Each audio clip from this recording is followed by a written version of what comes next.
Io penso ci vuole il massimo della prudenza.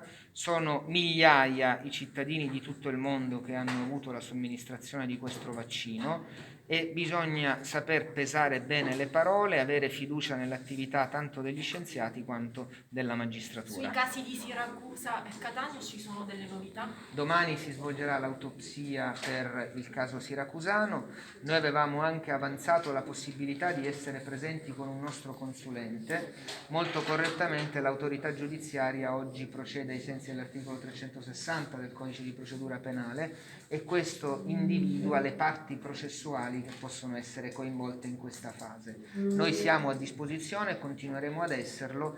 La Sicilia ha avviato una propria attività di studio medico-legale dei casi di decessi sul coronavirus e quindi anche a livello scientifico vogliamo poter dare un contributo. Assessore, avete notizia di persone che hanno rinunciato al vaccino, persone che erano già registrate in fase di registrazione e che stanno facendo una sorta di hanno avuto fidanzamento, che è comprensibile? Non ho notizie di questo tipo, ritengo che la chiarezza che ha invocato il Ministro della Salute serve a dare le giuste certezze che i cittadini pretendono e che hanno il dovere di ricevere.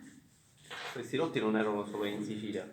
No, certamente in almeno altre 2 regioni ed ecco perché l'attività che si svolge sotto il coordinamento dell'AIFA serve a evidenziare con certezza e in maniera sicura cosa sia accaduto, se è accaduto qualcosa, in maniera tale da agire in maniera rapida.